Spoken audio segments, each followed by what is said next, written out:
오늘 함께 은혜 받으실 말씀은 구약성경 열왕기상 20장 26절에서 34절까지의 말씀입니다. 구약성경 열왕기상 20장 26절에서 34절까지의 말씀을 함께 받들어 읽겠습니다. 해가 바뀌니 베나닷이 아람 사람을 소집하고 아벡으로 올라와서 이스라엘과 싸우려 하매 이스라엘 자손도 소집되어 군량을 받고 마주 나가서 그들 앞에 진영을 치니 이스라엘 자손은 두 무리의 적은 염소떼와 같고 아람 사람은 그 땅에 가득하였더라. 그때 하나님의 사람이 이스라엘 왕에게 나와 말하여 이르되 여호와의 말씀에 아람 사람이 말하기를 여호와는 산의 신이요 골짜기의 신은 아니라 하는도다. 그러므로 내가 이 큰 군대를 다 내 손에 넘기리니 너희는 내가 여호와인 줄 알리라 하셨나이다 하니라. 진영이 서로 대치한 지 7일이라. 일곱째 날에 접전하여 이스라엘 자손이 하루에 아람 보병 10만 명을 죽이매 그 남은 자는 아벡으로 도망하여 성읍으로 들어갔더니 그 성벽이 그 남은 자 2만 7천 명 위에 무너지고 베나닷은 도망하여 성읍에 이르러 골방으로 들어가니라. 그의 신하들이 그에게 말하되 우리가 들은즉 이스라엘 집의 왕들은 인자한 왕이라 하니 만일 우리가 굵은 배로 허리를 동이고 테두리를 머리에 쓰고 이스라엘의 왕에게로 나아가면 그가 혹시 왕의 생명을 살리리이다 하고 그들이 굵은 배로 허리를 동이고 테두리를 머리에 쓰고 이스라엘의 왕에게 이르러 이르되 왕의 종 베나닷이 청하기를 내 생명을 살려 주옵소서 하더이다. 아합이 이르되 그가 아직도 살아있느냐? 그는 내 형제이니라. 그 사람들이 좋은 징조로 여기고 그 말을 얼른 받아 대답하여 이르되 베나닷은 왕의 형제니이다. 왕이 이르되 너희는 가서 그를 인도하여 오라. 베나닷이 이에 왕에게 나아오니 왕이 그를 병거에 올린지라. 베나닷이 왕께 아뢰되 내 아버지께서 당신의 아버지에게서 빼앗은 모든 성읍을 내가 돌려보내리이다. 또 내 아버지께서 사마리아에서 만든 것 같이 당신도 다메섹에서 당신을 위하여 거리를 만드소서. 아합이 이르되 내가 이 조약으로 인해 당신을 놓으리라 하고 이에 더불어 조약을 맺고 그를 놓았더라. 아멘. 기도합니다. 거룩하신 우리 아버지 하나님, 2022년에 새 문을 열어주시고 두 번째 주일을 맞게 하시니 감사합니다. 또한 21년을 지켜주신 것처럼 22년에도 함께 하시며 우리에게 닥친 이 재앙을 극복하게 하시겠다는 약속의 말씀과 함께 이 한 해를 시작하게 하신 것도 감사를 드립니다. 하나님께서는 우리를 사랑하셔서 지켜주시고 또 인도하시겠다고 하셨는데 우리는 믿음이 부족하고 또 하나님께 대한 사랑이 부족하여 참으로 하나님의 이름에 영광을 돌리지 못하고 이 어려운 시기에 빛으로 역할을 감당하지 못하고 있사오니 용서하여 주시옵소서. 말씀을 통하여 권능을 받게 하시고 하나님의 뜻을 바르게 알게 하시며 우리에게 주어진 사명을 인식하여 참으로 우리에게 주어진 시간들과 시대 속에서 무엇을 감당해야 할지를 바르게 하는 그런 성도들이 되기를 소망합니다. 성령께서 함께하여 주시옵소서. 믿고 의지하오며 우리 주 예수 그리스도 이름으로 기도하옵나이다. 아멘. 할렐루야. 해가 바뀌고 벌써 2주째네요. 오늘은 코로나19가 언제 극복될지 여전히 미궁에 빠져 있지만 희망적인 얘기를 좀 하고 싶습니다. 1월 중순이면 화이자에서 개발한 먹는 치료제가 도입된다고 하죠. 비록 오미크론이라고 하는 변종이 나와서 전염 속도가 무척 빠르다고는 하지만 건강한 사람이나 또 백신을 접종한 사람들에게는 그리 큰 피해를 주지 않는다는 그런 보도도 있어서 희망적이라고 생각을 합니다. 재앙은 언젠가는 극복되겠죠. 하나님께서 우리를 좀 더 긍휼히 여기신다면 그 시간을 좀 더 앞당겨 주실 것입니다. 우리가 더욱 간절한 마음으로 그날이 오기를 기도해야 되겠지요. 그러나 재앙이 끝났을 때를 대비해 우리가 미리 준비해야 할 것들이 있습니다. 오늘 본문은 그것이 무엇인지를 보여줍니다. 준비해야 될 것이 3가지가 있다고 말씀하고 있습니다. 그것이 무엇이고 그것이 준비되지 않을 때는 어떤 결과가 나타나겠습니까? 오늘 본문 26절을 보면 이스라엘의 새해가 왔습니다. 그러나 26절 말씀처럼 재앙은 끝나지 않았어요. 아합 왕이 북이스라엘을 다스릴 때 이 나라의 재앙은 그 북이스라엘 북쪽에 자리 잡고 있는 아람과 그 나라의 왕인 베나닷이었습니다. 그는 끊임없이 북이스라엘을 괴롭혔고 새해가 되어도 전쟁을 멈추지 않고 걸어오고 있는 것이죠. 본문 27절을 보면 전력에 있어서 전혀 싸움이 되지 않을 만큼 아람의 군대는 막강했습니다. 이스라엘 자손도 소집되어 군량을 받고 마주 나가서 그들 앞에 진영을 치니 이스라엘 자손은 두 무리의 적은 염소떼와 같고 아람 사람은 그 땅에 가득하였더라. 아람의 왕 베나닷은 먼저 주변의 32개국을 합병합니다. 그리고 그 나라들로부터 병사들을 착출해서 대군을 만들어 쳐들어온 거예요. 29절과 30절 말씀을 통해서 유추해 보면 12만 7천 명 이상의 병력을 동원했다고 보여집니다. 반면에 이스라엘 군대는 15절 말씀을 기준으로 살펴보면 급조한 장교가 232명이고 병사는 7천 명 정도로 구성된 오합지졸에 불과할 뿐이에요. 12만 7천 대 7천 명이 붙으면 그 전쟁에서 누가 이기겠습니까? 그러나 전쟁의 승패는 숫자로 결정되지는 않습니다. 본문 28절에서 선지자가 이 큰 군대를 다 내 손에 넘기리니 라고 말씀하신 예언처럼 이스라엘이 대승을 거두죠.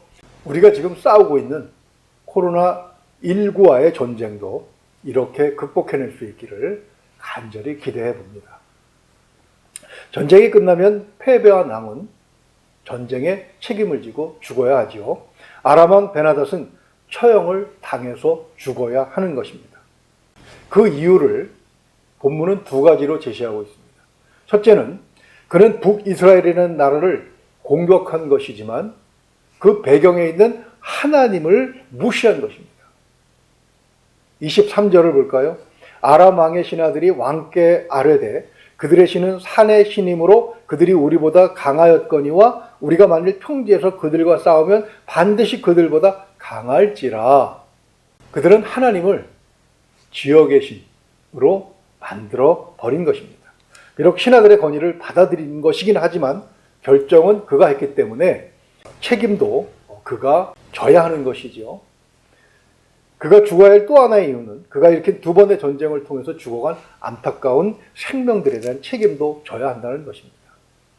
전쟁은 수많은 생명을 죽음으로 내모는 비극적인 결과를 초래합니다.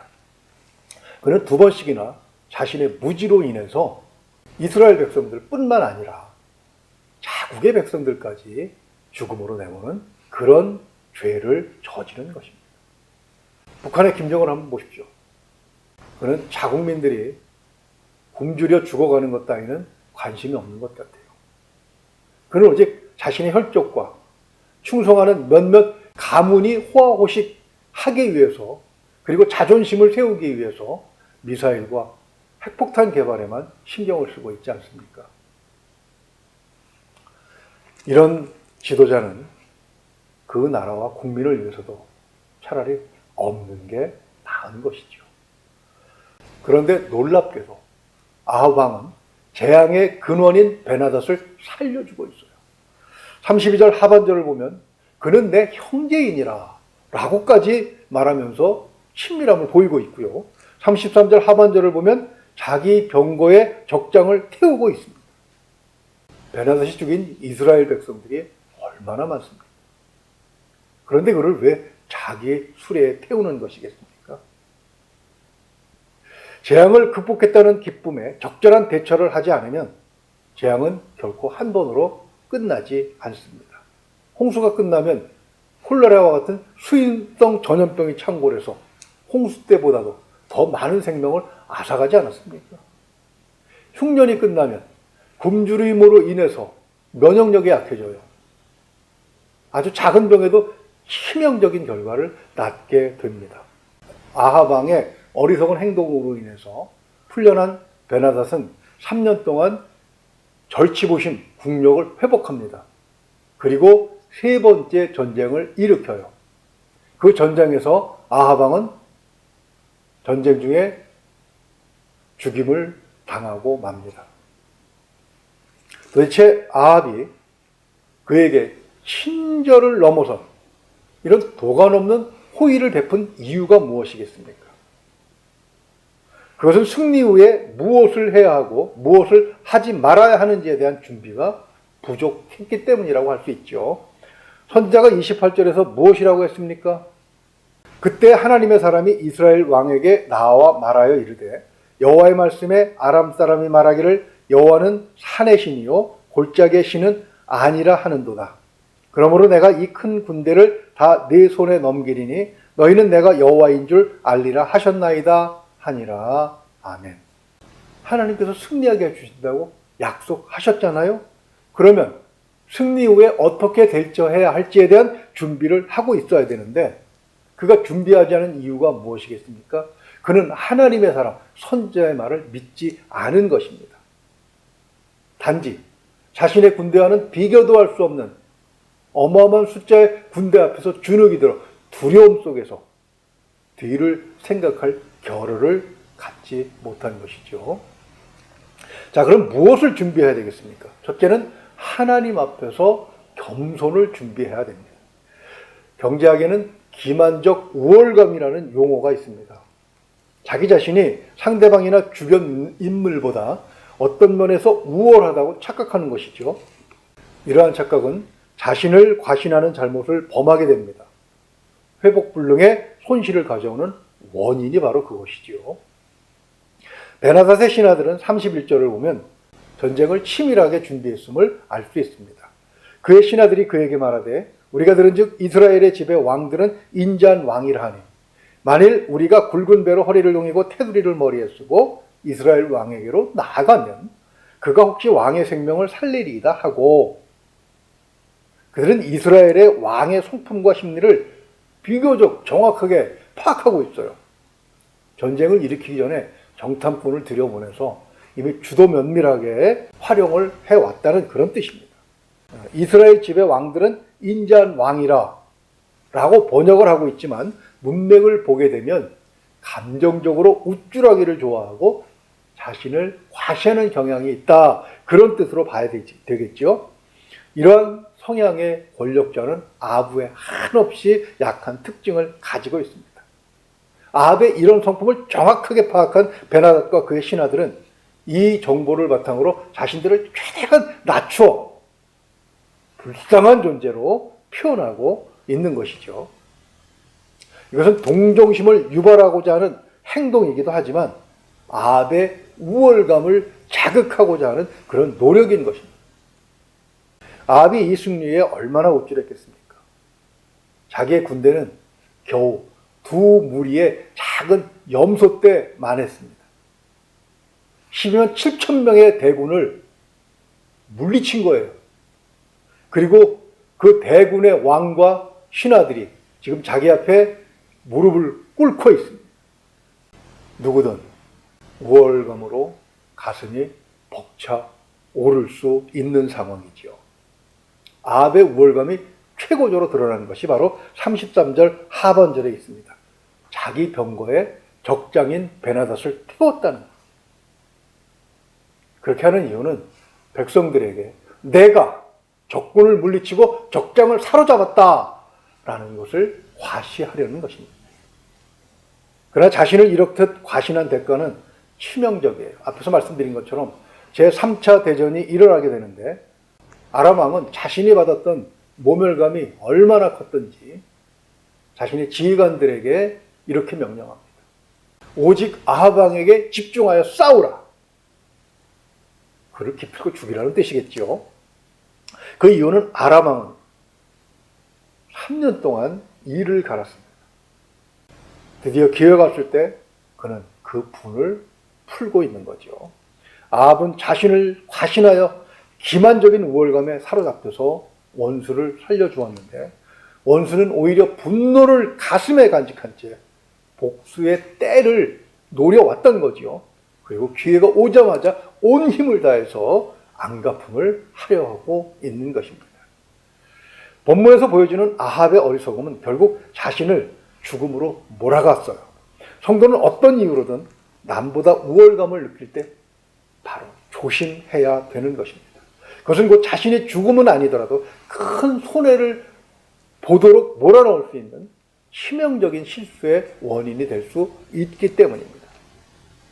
그래서 주님은 제자들에게 누가복음 14장 11절에서 이렇게 교훈을 주셨죠. 무릇 자기를 높이는 자는 낮아지고 자기를 낮추는 자는 높아지리라. 아멘. 우리는 아직 코로나19가 극복되지도 않았는데 벌써부터 이런 우월감을 드러내는 경우를 종종 볼 수가 있습니다. 많은 사람이 해외여행을 계획하고 있더군요. 언론에서는 이를 보복여행이라고 이름을 붙였습니다. 코로나19로 인해서 대한민국의 위상이 세계적으로 많이 올라갔습니다. 참 다행한 일이죠. 그러나 동시에 이런 것들을 세계 여행을 다녀보면서 좀 느껴보고 싶은 마음도 있지 않습니까? 그리고 또 자랑도 하고 싶지 않습니까? 그러나 이런 쓸데없는 우월감, 기만적 우월감은 우리를 코로나19보다 더 큰 나락으로 떨어뜨릴 수도 있다는 사실을 우리는 잊어서는 안 되는 것입니다. 아합이 준비해야 될 두 번째는 하나님께 드릴 감사였습니다. 그가 왜 이런 기만적 우월감에 사로잡혔겠습니까? 바로 이에 대한 대비를 안 했기 때문입니다. 그러나 준비를 안 했다고 하더라도 이 두 번째 준비만 제대로 했다면 이러한 감정의 함정에 빠지지 않을 수 있었습니다. 그것은 이 두 번의 전쟁을 승리로 이끄신 분이 누구신지를 바르게 인식해서 영광을 올려드리는 것이지요. 아합은 승리 후에 마땅히 승리의 기쁨과 영광을 하나님께 감사함으로 돌려드려야 했습니다. 그러나 두 번의 승리에도 불구하고 그는 한 번도 하나님께 감사하지 않았어요. 뿐만 아니라 하나님을 아예 찾지도 않습니다. 그러한 자세가 하나님의 영광을 착취하는 자세로 나타난 거예요. 착취라는 용어가 좀 생소하기는 합니다만 제가 이 단어를 취한 것은 공산주의 이론의 창시자라고 불리는 칼 마르크스가 생각이 났기 때문입니다. 그는 자본론에서 이 말을 경제적인 용어로 사용을 해요. 그는 자본가들이 노동자들을 착취하고 있다고 했죠.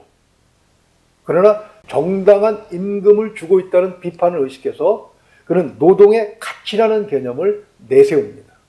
어떤 인문학자들은 칼 마르크스가 사람이라는 존재 자체가 가진 그런 가치를 경제학에 도입한 위대한 경제학자라고 주장을 하기도 합니다. 저는 이 존재의 가치라는 말이 칼 마르크스의 창작이 아니라는 사실을 성경에서 발견을 했습니다. 그는 유대인 출신 독일인입니다.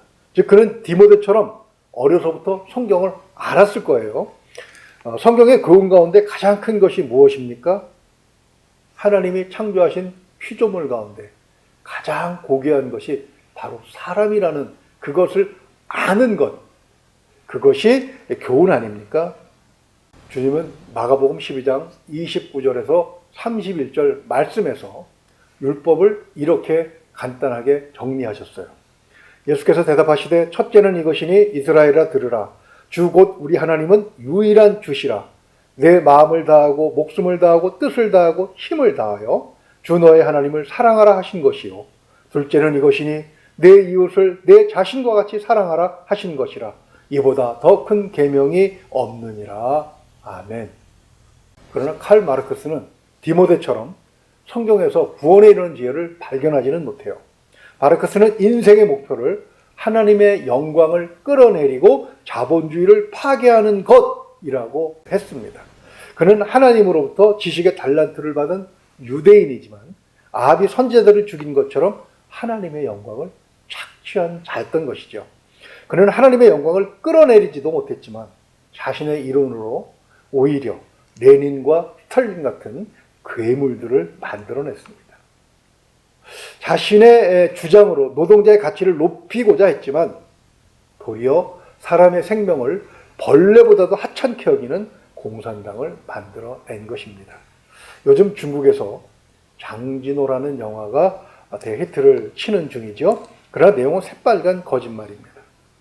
중국 공산당이 6.25 때 미군과 싸워 이겼다는 그런 내용인데, 제가 중국에 있으면서 중국 지식인들과 이에 대해서 이야기를 나눈 경험에 의하면 그들은 마오쩌둥이 바보 같은 짓을 했다고 그렇게 생각하고 있었습니다.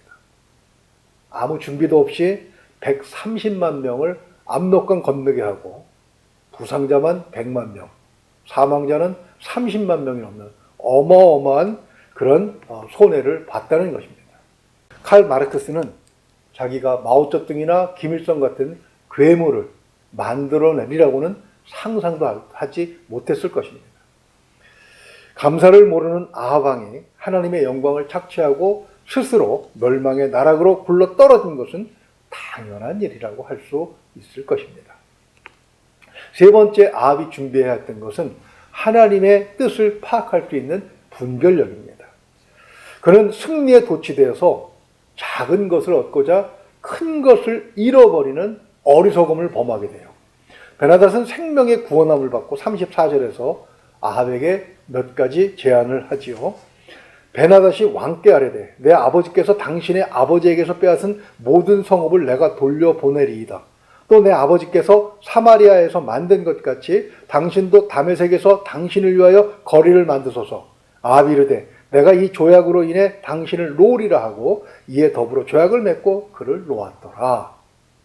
두 가지 조건으로 집약을 하면 그렇습니다. 첫째는 베나닷의 아버지가 아합 왕의 아버지 오므리 왕에게 빼앗은 성읍을 돌려주겠다는 것이고요. 또 하나는 아람국의 수도 다메섹에 아합 왕의 이름을 가진 거리를 만들겠다는 것입니다.